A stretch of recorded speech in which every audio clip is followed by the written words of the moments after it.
Hello everyone. Welcome to Educate India. Today we are going to see what are the Parquet files and how we can read and write them using Python. Parquet files are in column store file format. Every Parquet file also keeps the schema of data. Let's assume a person table, in which we have name, age, and location columns. And data is like this. We divide Parquet files into row group, and each file store a certain number of rows of data. In each Parquet file schema is stored with data which is stored in column store format. Because data is stored in columnar format, Parquet files also store metadata statistics like max min, null count, distinct count, number values, etc. The Parquet metadata statistics can make certain types of queries a lot more efficient. Suppose you'd like to find all the people that are 26 years or younger in a Parquet data lake containing thousands of files.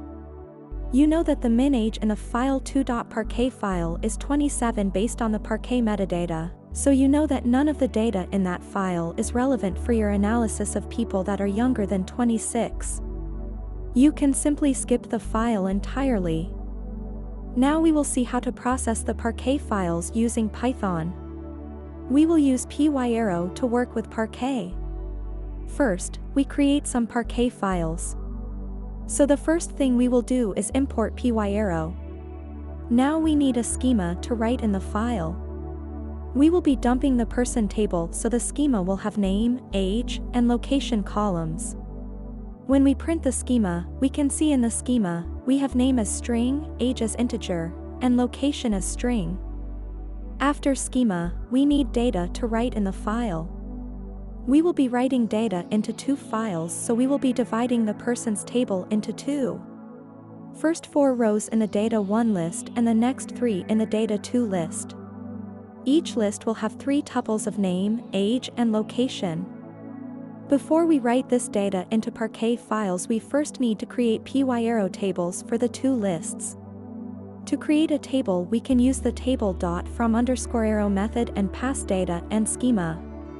We will have two tables, table 1 and table 2 for list 1 and list 2. If we print these tables, we can see we have schema stored and data for the table. Using pyarrow Parquet write_table method, we can write these tables to Parquet files. I already have the Parquet_files folder in my current directory. After we dump the files, we can see files are created successfully in the folder. We have used os.lister method to list the directory. Reading the Parquet file is also very easy. We can use big data tools Spark or Pandas. But for this video, we will be using the pyarrow. We will use the read_table method to read Parquet files. We can pass a single file or folder which contains all the files. Here we have passed the folder and got the pyarrow table which contains all the data from both files. We can also get the individual column from the table. When we print the table, we can see at the start we have a schema and then data from both of the files. Now let's print the complete data. We can use zip for combining all the arrays to get an individual row. Here fstring is used to print the data. Individual columns are also printed. Let's go through the code once again. First, we import pyarrow. Then we create the schema. After that, we need data to write. Next, we create a pyarrow table which we write into the Parquet file in the next step. On line 39 we read the Parquet file. Then we can get the individual columns. Lastly, we print complete data.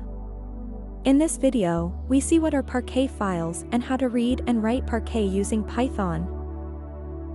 Thanks for watching. Like, share, and subscribe to support us. If you have any other topic on which you want us to make a video, please comment.